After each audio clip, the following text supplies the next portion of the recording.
Como les comento, el día de hoy les voy a dar una plática sobre un tema muy popular que algunos a lo mejor de ustedes no lo conocen, tal vez otros han estado involucrados con él, pero no saben realmente de lo que están realmente viviendo en este momento. Es un tema muy interesante y es aprendizaje profundo y lo vamos a ver nada más sus aplicaciones al análisis de imágenes. Ahorita les voy a hablar un poco de lo que es este aprendizaje profundo o inteligencia artificial.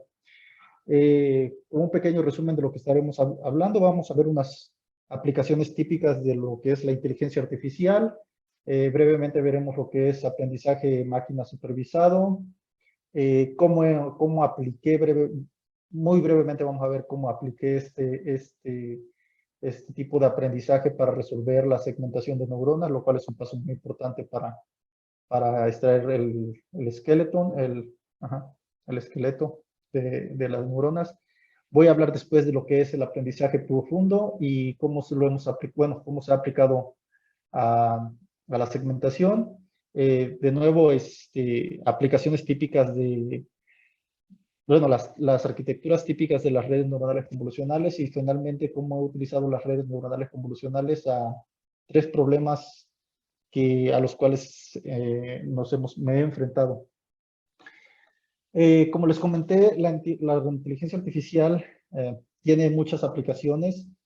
Se ha utilizado, al principio se utilizó mucho para bueno, muchas aplicaciones.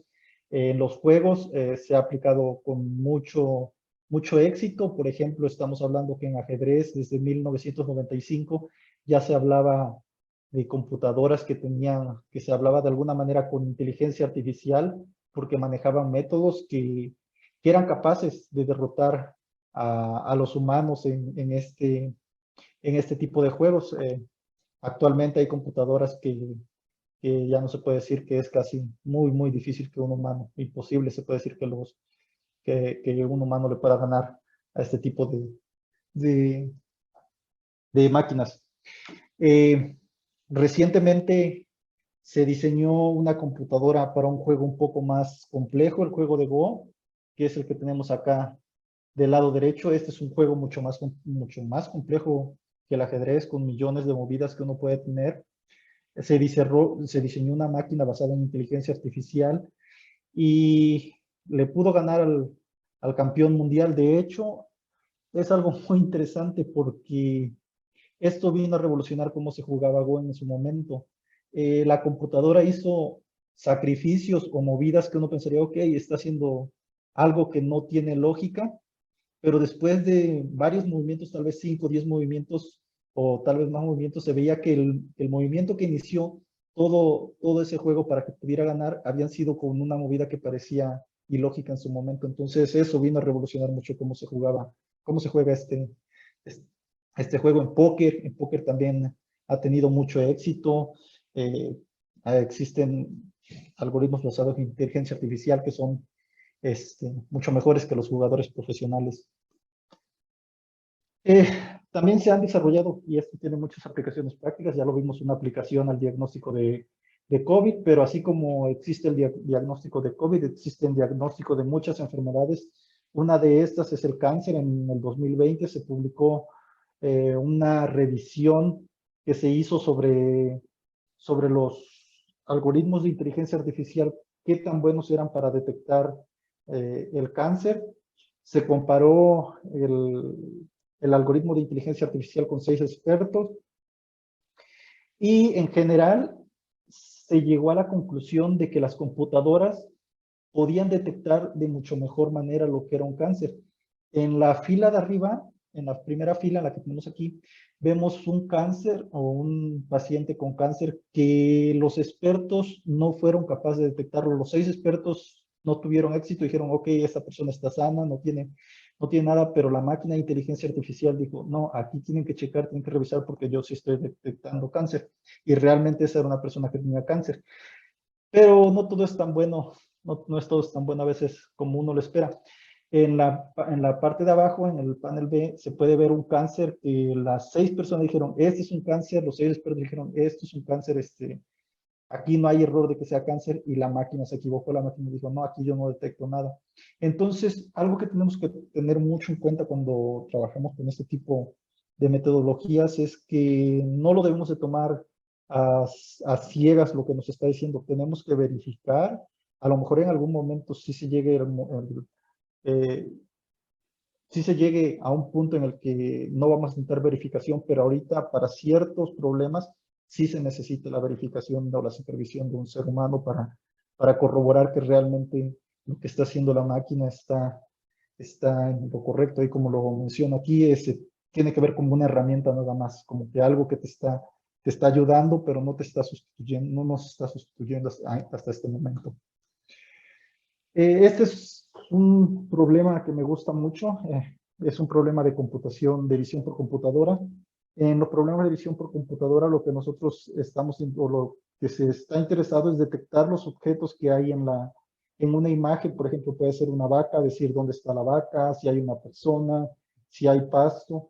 Este es un problema realmente muy, muy complejo y lleva muchos años de investigación. Se han desarrollado métodos, pero recientemente el aprendizaje profundo, que es lo que vamos a ver más adelante, vino a revolucionar esta área y por eso ha tenido mucho impacto lo del aprendizaje profundo, porque se han llegado a tener soluciones en las cuales son bastante buenas. Aquí les voy a mostrar un ejemplo.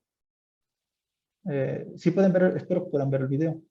En este caso es un video de un algoritmo de inteligencia artificial en el que está detectando en tiempo real cuáles son los objetos que está encontrando. Pueden ver una estufa, un cuchillo, una taza, un horno de microondas, un teclado, un gato, un refrigerador.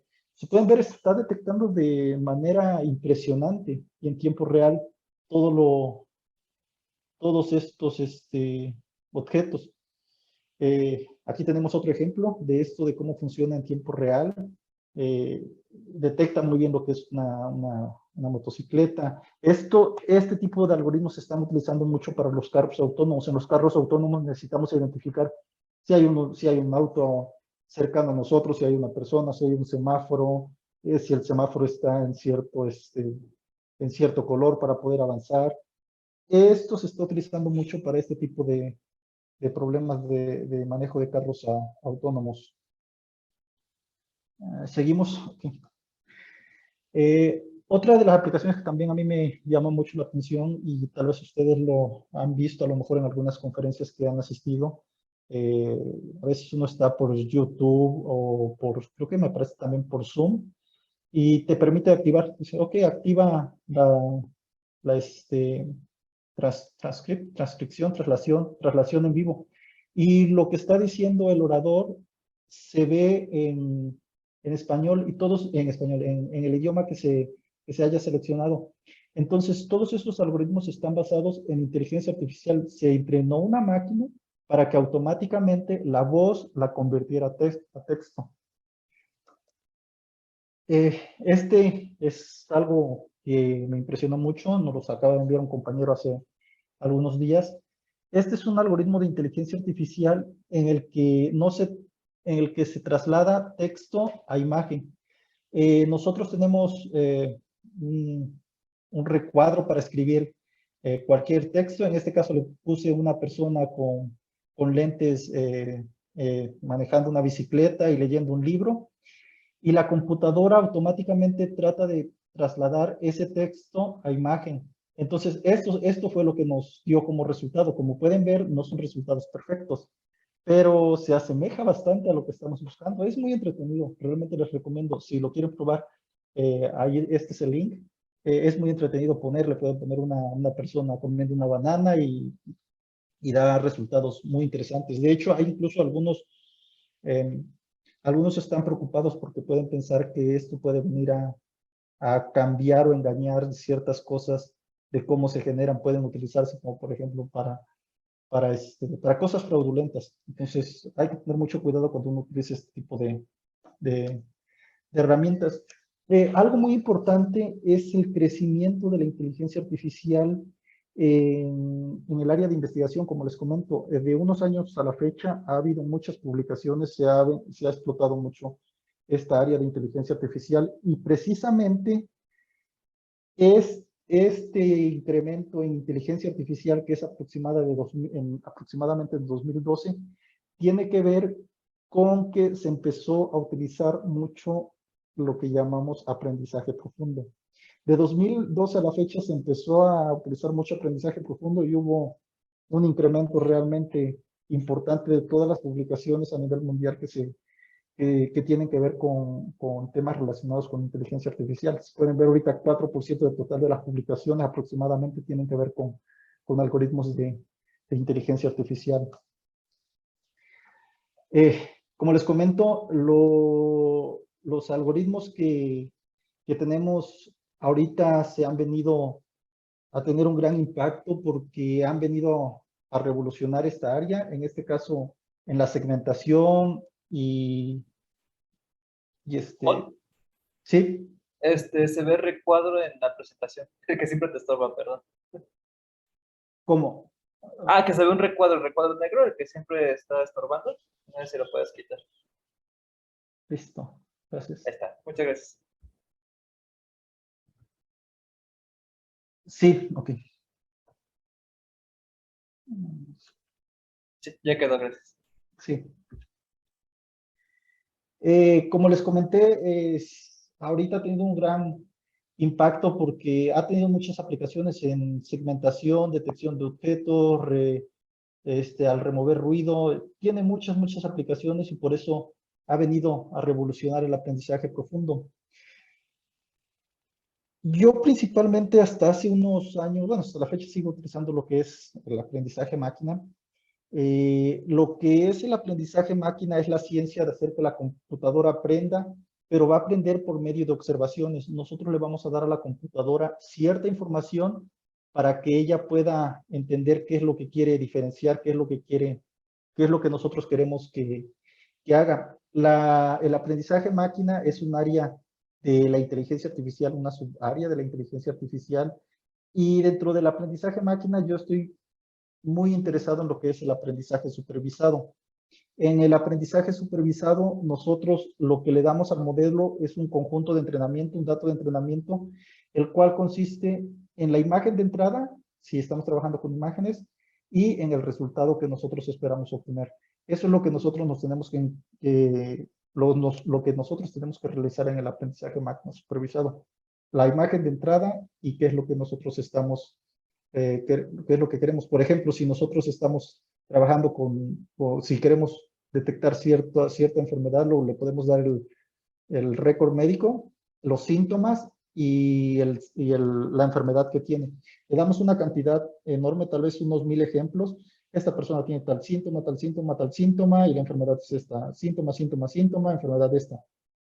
Se realiza un algoritmo de aprendizaje máquina y lo que nosotros vamos a obtener es un modelo en el cual cuando nosotros le decimos que tiene temperaturas, tiene náuseas, tiene tal enfermedad, dime, dime los síntomas y yo te digo la enfermedad. Eso es lo que nos va a decir el modelo. En el problema de segmentación, nosotros vamos a tener una imagen, vamos a darle la segmentación manual, muchas veces vamos a ver esto y lo que nos va a dar el algoritmo una vez que uno tenga el modelo entrenado, nosotros le vamos a dar solamente una imagen y nos va a dar la segmentación automática. Y como les comento, dentro del aprendizaje supervisado existen diferentes algoritmos, regresión logística, árboles aleatorios, redes neuronales y máquinas de soporte vectorial. Los primeros, regresión logística, árboles aleatorios y máquinas de soporte vectorial, todos esos, entre otros, se llaman algoritmos clásicos. Y se llaman algoritmos clásicos porque de 2015, 2014, tal vez hasta el 2014, eran los más populares, los que más se utilizaban. Hasta el 2014, 2013, eran los que más se utilizaban los clásicos. Todo el mundo utilizaba ese tipo de algoritmos. Sin embargo, de 2012 hasta ahorita, como lo vieron en lo de las publicaciones, lo que se está utilizando mucho y lo que vino a revolucionar esta área es el aprendizaje profundo, que es un tipo de red neuronal. Y ahora sí, ¿cómo funciona? ¿Cómo funcionan estos algoritmos de aprendizaje máquina? Como les comenté, nosotros le tenemos que dar al algoritmo información de qué es lo que realmente necesitamos. Entonces, lo que le vamos a dar es nuestra imagen de entrada. En este caso tenemos 1, 2, 3, 4, 5, 6 imágenes de entrada. Y para cada imagen de entrada, nosotros vamos a hacer una anotación manual. Nos vamos a la segunda, su anotación manual, tiene que ser una anotación lo mejor. Tercera, cuarta, y así hacemos una anotación manual. Lo que va a hacer el algoritmo de aprendizaje máquina, va a aprender a mapear o va a aprender esas relaciones que hay escondidas en los datos para poder transformar nuestras imágenes de entrada a nuestras imágenes de salida. ¿Y qué es lo que esperamos obtener? Un modelo entrenado que cuando nosotros le demos una imagen de entrada, el algoritmo automáticamente te va a dar la segmentación de todos tus objetos. Y así es como está funcionando actualmente. Por ejemplo, unos algoritmos de aprendizaje máquina que son muy fáciles de utilizar es Elastic. Les recomiendo si están interesados en esta área que lo utilicen. En Fiji también tiene su algoritmo de aprendizaje máquina. Son bastante muy interactivos. Uno nada más tiene que subir la imagen, seleccionar. En este caso, si estoy entrenando mis núcleos, lo único que tuve que hacer es subir mis núcleos, seleccionar, darle observaciones. En este caso, las observaciones le digo que el verde es núcleo, que el rojo es fondo, le digo entrena y este es el resultado que obtiene. Entonces, es bastante sencillo utilizar este tipo de algoritmos. No necesitamos conocimiento, solamente lo único que tienes que hacer es tu imagen, la subes al programa, le dices dónde están tus estructuras de interés, qué es nuestra estructura de interés y listo. Te obtiene una segmentación. Este tipo de algoritmos yo lo apliqué para la extracción de las neuronas, su morfología. Estábamos interesados en obtener cuántas neuronas, cuántas dendritas había, su longitud, cuántas bifurcaciones había, su tamaño. Entonces lo que hicimos, el primer paso que utilizamos para tratar de resolver este problema fue utilizar los métodos que ya les mencioné, los métodos globales de Threshold. No funcionaron. Entonces, ¿qué fue lo que hicimos? Utilizamos un algoritmo de aprendizaje máquina. Decimos, ok, mis observaciones son donde están los puntos rojos es neurona, donde están los puntos azules es mi fondo y eso no me interesa. Lo aplicamos, entrenamos un modelo y obtuvimos muy buenos resultados. En este caso, obtuvimos este tipo de resultados. Después de que obtuvimos la segmentación, le tuvimos que aplicar un algoritmo de esqueletonización y obteníamos segmentaciones de este tipo. Con este tipo de segmentaciones, lo que ustedes ven, o la línea central que ustedes ven en rojo, podíamos obtener todas las medidas necesarias. Era muy rápido, el algoritmo no tomaba tal vez como 10, 15 minutos en procesar toda la imagen, mientras que hacerlo a mano podía tomar días o semanas incluso. Entonces, dependiendo de la complejidad, esto nos ahorró mucho tiempo de análisis. Sin embargo, una de las desventajas es que no generalizaba muy bien este problema a otros tipos de sistemas. Si, por ejemplo, entrenábamos con una imagen de multifoton y nos llegaba una imagen de confocal, el algoritmo fallaba completamente y teníamos que volver a hacer este tipo de entrenamiento.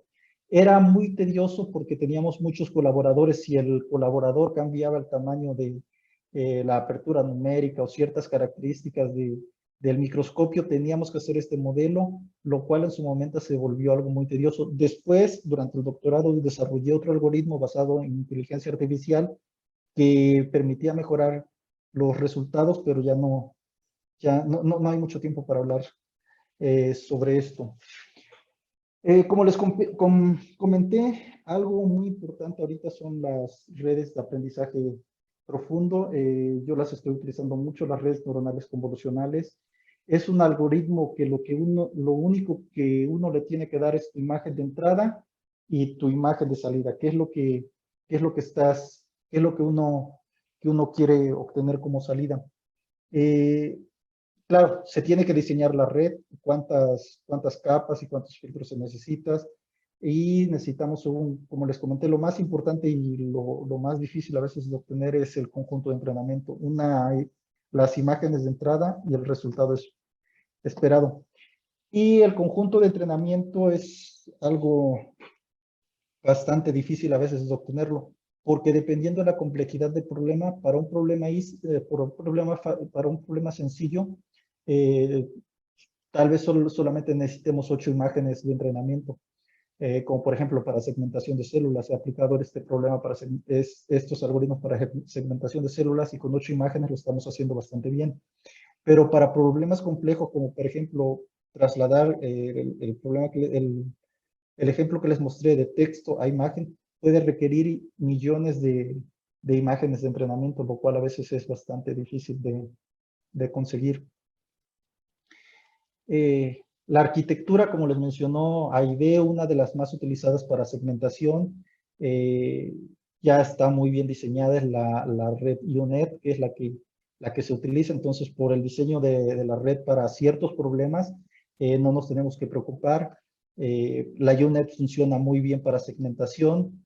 Tenemos otra red que funciona muy bien para segmentación de células, que es el POS. Se ha utilizado con mucho éxito en este tipo de problemas.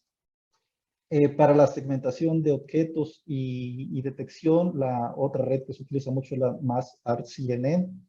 Como les comento, todo esto ya está diseñado para remover el ruido en tus imágenes y este es un problema muy impresionante. Tenemos una imagen, por ejemplo, aquí pueden ver en el inciso B, este es tu imagen de entrada y esto es lo que obtiene la red neuronal porque ya fue entrenada con datos sintéticos para pasar las imágenes limitadas por difracción a una imagen con menos ruido y mucho más, con mayor información. Entonces, este tipo de redes ya están diseñadas para los problemas más comunes y lo único que uno tiene que hacer es darle un conjunto de entrenamiento para que funcione en nuestros datos. Incluso ya se pueden utilizar para la mayoría de los datos. Algunas han sido entrenadas con miles de imágenes y generalizan bastante bien para otro tipo de datos. Como les comenté, son muy fáciles de utilizar ahorita. Existe esta página del RICS-Lab. Está esta página de Zero Cost Deep Learning para imágenes de microscopía, que tiene redes diseñadas y pasos para que tú puedas, una persona sin experiencia pueda entrenar fácilmente este tipo de red para segmentación, para remover ruido, para la restauración de imágenes, para crear imágenes, para entrenar algoritmos de super resolución basados en aprendizaje profundo, para detección de objetos. Tiene una cantidad enorme. Como les comento, uno puede utilizar todas estas redes y son muy sencillas. Como les comenté, una de las partes más difíciles y es en lo que he estado trabajando últimamente y que normalmente necesito los colaboradores para que me ayuden en esta parte, es que el entrenamiento es muy sencillo. En realidad, entrenar es muy sencillo. La parte más difícil es obtener el conjunto de entrenamiento con el que uno va a entrenar. Eso puede llevar días de anotación manual, pero la recompensa es muy buena porque los resultados son realmente extraordinarios. En este caso, he aplicado estas redes de aprendizaje profundo a diferentes problemas. Uno de ellos es la detección de la cabeza de los espermatozoides. En este caso, generamos 40,000 imágenes de tamaño 32 por 32. Se puede ver lo que le dimos a nuestra red neuronal. Esta es una cabeza de espermatozoide y le dijimos, ok, dibújame un círculo en la cabeza del espermatozoide. Le dimos otra cabeza de espermatozoide y identificábamos dónde estaba. Esto lo hicimos 40,000 veces. Entrenamos una red que permitiera hacer segmentación. Como les comenté, uno no se tiene que preocupar ya por la red que va a utilizar para segmentación. La UNet funciona bastante bien. Y este es uno de los resultados que nosotros obtuvimos con este tipo de algoritmos. Este es un video y los círculos que se están detectando automáticamente por medio de redes neuronales convolucionales. Nosotros no tuvimos que hacer nada más le dimos la imagen de la izquierda y el algoritmo nos está dando la imagen de la derecha. Entonces, es muy potente, porque con una vez que hagamos este proceso de entrenamiento de anotación manual, tenemos un método que nos automatiza exactamente todo lo demás en cuestiones de segmentación. También hicimos para la detección del flagelo, generamos un conjunto, sí generamos un conjunto mucho más grande, generamos un conjunto de 1.000.000 de imágenes. De nuevo le pusimos dónde estaba el flagelo, lo dibujamos y le dimos esto a nuestra red neuronal, la entrenamos de nuevo, como es un problema de segmentación, lo entrenamos con una UNet. Y este es uno de los ejemplos, afortunadamente no tengo el video para pero funciona bastante bien esta imagen. En este caso nos está detectando dónde está el flagelo del espermatozoide. Recuerden, aquí generamos dos modelos, uno para la cabeza y uno para el flagelo. ¿Lo podemos mejorar? Lo que hicimos, sí, porque estamos generando dos modelos. La idea que tengo, lo siguiente que quiero hacer, es que generemos un solo modelo que nos dé la cabeza y el flagelo. Ese es un trabajo que todavía está en progreso. Otro de los problemas que teníamos era los tricomas. Estábamos interesados en entender la distribución de los tricomas utilizando diferentes mutantes. Este fue un conjunto de datos que nos compartieron del Departamento de Ecología de la UNAM. Y lo que queríamos identificar era dónde estaban estos tricomas. Son estas partes brillantes en la imagen. Lo queríamos detectar. Generamos un conjunto de entrenamiento de 24.000 imágenes. Pueden parecer realmente muchas imágenes, 24.000, ¿cuándo voy a terminar de etiquetar 24.000 imágenes?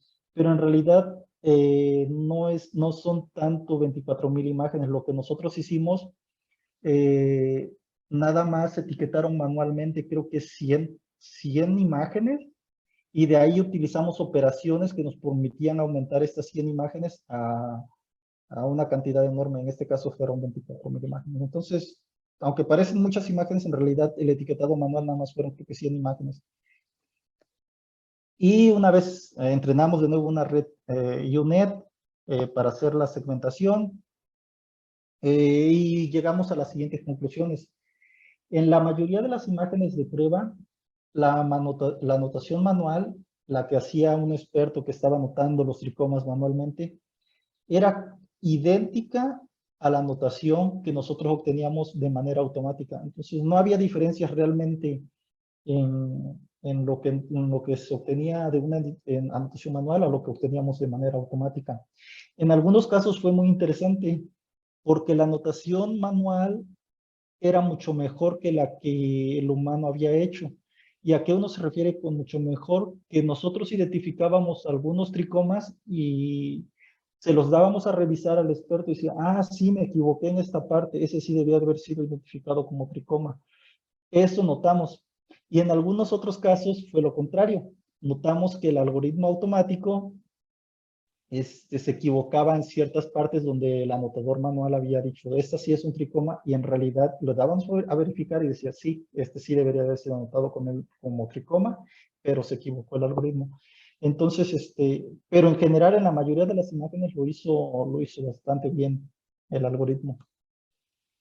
Como les comenté, otro problema en el que estuvimos trabajando, ayer se los platicó un poco Saraí, fue un conjunto de segmentación de núcleos. Este es un problema bastante complejo. Pueden ver en una imagen, tenemos aproximadamente 1.600 núcleos. Para poder extraer medidas, lo que se hace normalmente es que se eligen aleatoriamente 100 núcleos y se descartan los demás para hacer los análisis. Entonces, nosotros propusimos hacer la segmentación de todos los núcleos, de los 1.600, de todos los núcleos que hay en la imagen, y hacer los análisis directamente en toda la imagen en vez de estar haciendo en un subconjunto más pequeño. Fue un trabajo bastante pesado para Saraí porque tuvo que hacer la anotación manual de algunas imágenes. En este caso nos proporcionó 12 imágenes, me parece, 12 imágenes entrenadas, anotadas manualmente. Creo que le tomó como 5 días de trabajo aproximadamente hacer las anotaciones de estas imágenes, pero los resultados fueron realmente sorprendentes y eso es algo muy bueno, porque una vez que nosotros entrenamos este tipo de algoritmos, nosotros le damos una imagen de entrada que no había sido utilizada durante el entrenamiento y comparábamos la anotación manual con la anotación automática y eran casi idénticas. Obteníamos resultados muy parecidos. Entonces, para el algoritmo le toma aproximadamente unos 2-3 segundos obtener los resultados, esta anotación automática, pero en cambio para una persona que lo está haciendo de manera manual le puede tomar al menos unas 6 horas, entre 4 a 6 horas hacerlo de manera manual, y pues no es conveniente hacer si estás analizando muchas imágenes, no se vuelve viable hacerlo esto de manera manual. Entonces, en este caso, la anotación manual funciona de una manera bastante buena. Como les comenté, solamente brevemente les quería platicar un poco de lo que se ha hecho, de lo que he trabajado en aprendizaje profundo. Lo he aplicado a otros problemas con resultados muy buenos. Es algo que está obteniendo mucha popularidad porque realmente los resultados son extraordinarios en muchas tareas que nosotros pensábamos que eran muy difíciles de resolver, como problemas de visión por computadora, detección de objetos. Eso era algo muy difícil y está obteniendo resultados impresionantes. No se requiere realmente un experto. Antes se requería un experto para poder entrenar un modelo. Ahorita existen muchas herramientas como las de Zero Cost que les mencioné, que permiten hacer el entrenamiento de aprendizaje profundo sin realmente tener un conocimiento muy profundo de lo que es la inteligencia artificial, y más importante, sin requerir acceso a una computadora con un poder realmente enorme, con un GPU o con RAM mucho, porque todo esto se está haciendo en la nube. Entonces, si se hace en la nube, Google Colab afortunadamente te da gratis acceso a GPU y funcionan bastante, pues son gratis, entonces es muy importante utilizarlos. Finalmente, los algoritmos de aprendizaje profundo tienen mucho mejor desempeño que los algoritmos clásicos. Los algoritmos clásicos en su momento se los mencionó, Aide les mencionó que ellos están utilizando el aprendizaje para clasificación y todo eso. Para ciertas áreas se ha visto que los algoritmos basados en aprendizaje profundo tienen mucho mejor desempeño que los algoritmos que los algoritmos clásicos que ya les mencioné, y cada vez se están volviendo más fácil de entrenarlos. Lo único que nosotros necesitamos es tener un conjunto de entrenamiento de la imagen de entrada y el resultado que esperamos obtener, y eso es más que suficiente para hacer un buen entrenamiento y obtener buenos resultados. De nuevo les agradezco por su atención, espero que haya sido clara la plática, y si tienen dudas, con mucho gusto.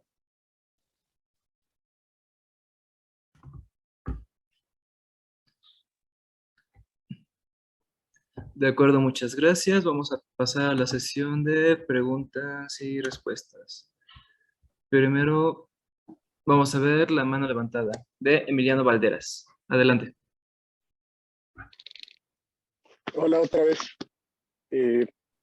Surgieron dos dudas en tu plática, me gustó mucho, por cierto. La primera es que no sé si hay forma de, una vez que entrenas una red, como que guardar, supongo que lo que pasa cuando se entrena es que se ajustan los pesos de las neuronas, ¿no? No hay manera como de guardar esa como configuración, una matriz de esta neurona tenía tal peso y así queda el entrenamiento después de ajustarle los pesos, y ya nada más como ponerle configuración A, configuración B y usarla de esa manera. Esa es la primera, ¿no? Porque me dio la impresión de que era muy latoso si cambiabas de dónde obtienes la imagen, ¿no? O la configuración de la imagen. No sé si, por ejemplo, para un usuario normal que tenga 2 o 3 condiciones en las que adquiere imágenes, pueda hacer eso de guardar la configuración de la red. Sí, de hecho, todas estas redes se pueden guardar todos los parámetros. Eso es lo que se hace, se entrena una sola vez, y una vez que está entrenada, ya la puedes utilizar después todas las veces que tú quieras, porque ya están guardados los pesos, ya están guardados, y si el problema que quieres resolver es similar a las imágenes que fueron utilizadas durante el entrenamiento, el problema te lo va a resolver sin ningún problema. El entrenamiento solamente se hace una vez. No sé si por ahí va la pregunta. Ok, sí, me dio la impresión en la plática de que era como que cada vez que la usabas tenías que entrenarla. Sí, porque bueno, son problemas diferentes. Por ejemplo, núcleos okay. son estructuras circulares. Las neuronas son estructuras tubulares. Entonces son problemas diferentes, y cuando son problemas diferentes, ahí sí ahí sí tienes que volver a hacer entrenamiento. Por ejemplo, cuando nosotros estábamos en este problema de núcleos, CellPost ya está entrenado con ciertas, es más, no lo tengo, no lo tengo instalado, pero CellPost, que es el que se utiliza para los núcleos, ya viene con los pesos entrenados, ya fue entrenado en una cantidad enorme de datos. Y al Órale, aplicarlo a sí, nuestros datos, a la hora de aplicarlo a nuestros datos, obtiene segmentaciones que son, se puede decir, buenas, pero si nosotros queremos resultados perfectos, necesitamos entrenarlos en nuestros propios datos. Pero sí, ya la mayoría de estas redes, ya cuando te las dan, ya están entrenadas y tú nada más le das, dame el resultado y funcionan muy bien. de acuerdo, está, sí, totalmente como que me contesta la duda.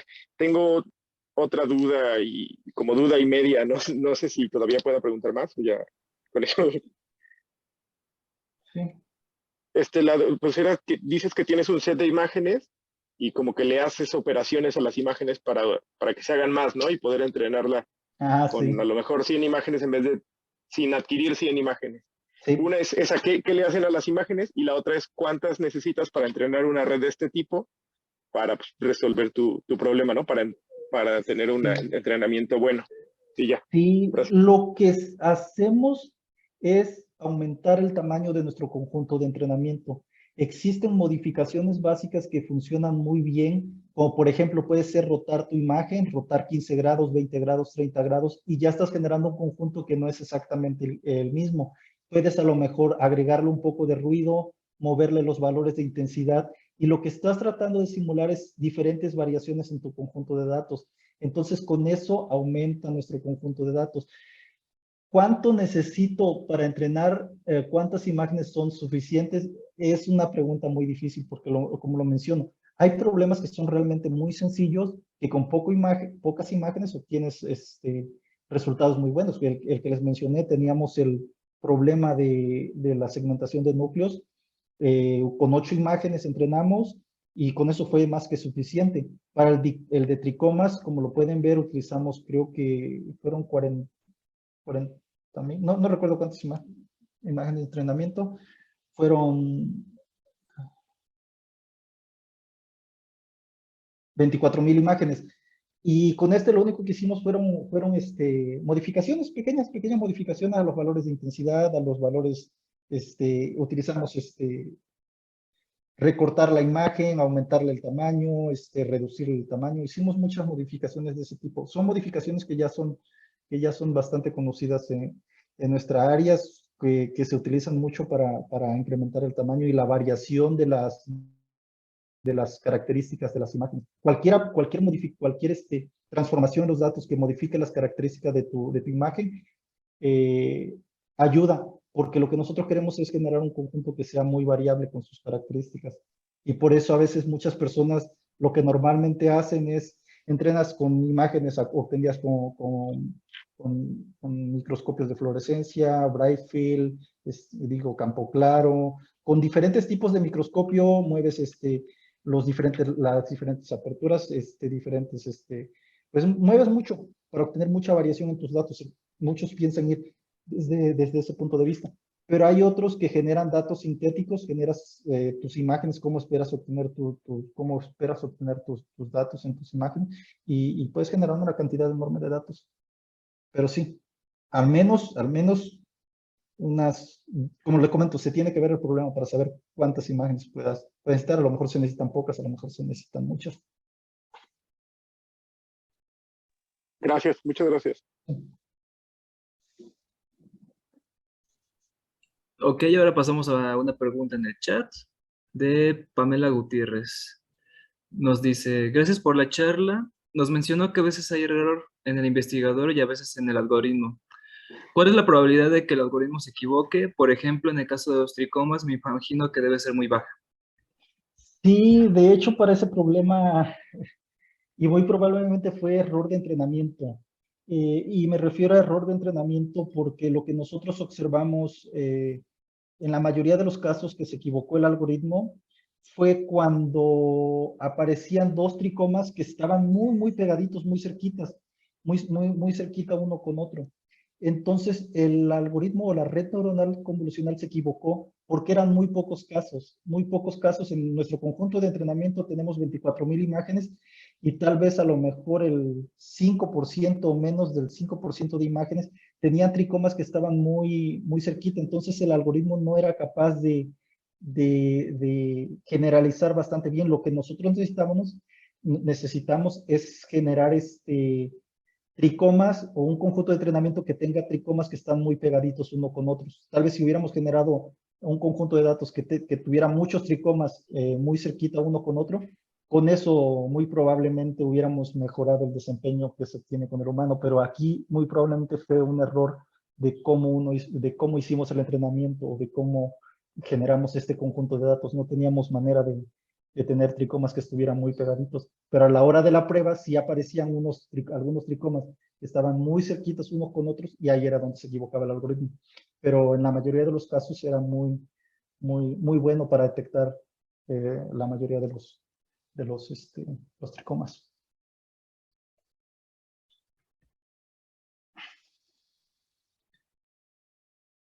Ok, muchas gracias. Ahora vamos con otra mano levantada de Laura Rangel. Adelante.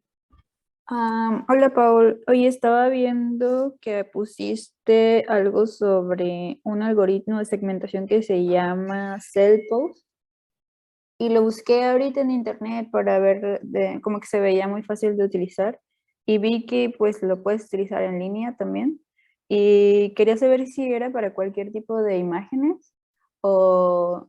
Es para células. El Ajá. Cellpose, de hecho, los encuentra en Fiji. En Fiji ya está muy implementado. Los que desarrollaron este algoritmo están trabajando mucho para que la comunidad lo utilice. Es para segmentación de núcleos y te permite segmentar una variedad enorme de núcleos. Y lo único que uno tiene que hacer es agarrar, subir, instalar el plugin. No recuerdo muy bien ahorita los pasos para instalarlo en Ok. Fiji, pero una vez que lo tienes en Fiji, subes tu imagen y le das Cellpose, correr o algo así y le das los parámetros de default y le das a aceptar y te da los resultados muy rápido. Funciona Bueno. muy bien para segmentación de núcleos. Y Entonces lo ya voy a con eso, buscar. Voy a buscar cómo sí, es sencillo. sí, Gracias. si tienes duda, me escribes y te ayudo a instalarlo, a utilizarlo. Es muy sencillo y los resultados son muy buenos, porque ha sido entrenado con una cantidad enorme de datos. Y de hecho, lo que ellos recomiendan y lo que están haciendo es que si el algoritmo no funciona con cierto conjunto de datos, que tú etiquetes manualmente esos datos y los subas. Ajá, lo puedes Entonces, retroalimentar, ¿no? exactamente, se va retroalimentando con los, con los conjuntos de datos que no funcionan y con eso se va a hacer un algoritmo que en algún momento llegará al momento en que va a funcionar para todos. Entonces, Ujú. se necesita mucho de la comunidad que retroalimente el algoritmo y eso es lo que están solicitando, al menos ellos de manera muy puntual. Ujú. Gracias. Sí, claro. Muchas gracias. Tenemos otra pregunta del chat de Mónica Maldonado. Ella nos dice, ¿la resolución de las imágenes juega un papel importante en el uso de Deep Learning?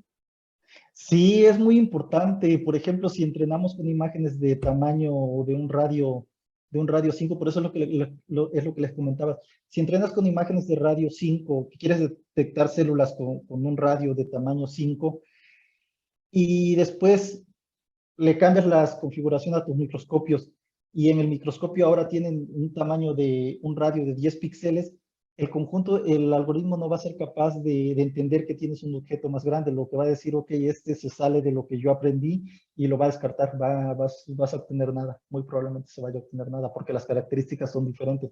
Y a eso me refiero con características, a las características que el tamaño de tu objeto sea similar, tenga similares decaimiento de intensidad y muchas cosas. El ruido también afecta en cierta medida. Eh, a eso me refiero y sí afecta mucho el tamaño. Si uno entrena con ciertas imágenes y quieres cambiarte a imágenes más grandes, el algoritmo va a fallar.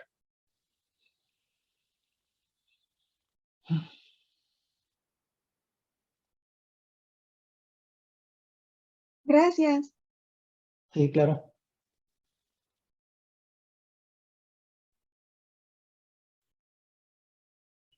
De acuerdo. ¿Alguien más tiene alguna pregunta? Para que alce la mano o la escriba en el chat.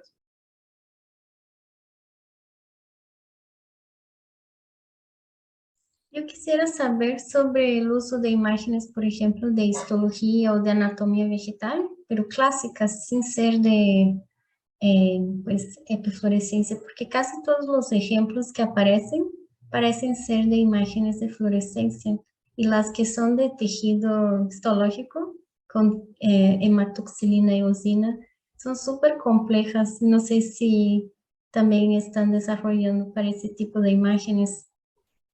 Estos son para los problemas que yo los he aplicado. Se puede utilizar para cualquier tipo de imágenes. Le puedes dar 2 canales, 3 canales, 4 canales, cualquier tipo de metodología, siempre y cuando le des el conjunto de entrenamiento apropiado. Si le das qué es lo que quieres obtener de tu imagen, el algoritmo va a funcionar. No hay ningún problema. Mencioné estos ejemplos, pues son con los que he colaborado y con los que he trabajado, pero funciona bastante bien para cualquier tipo de problemas que uno quiera trabajar.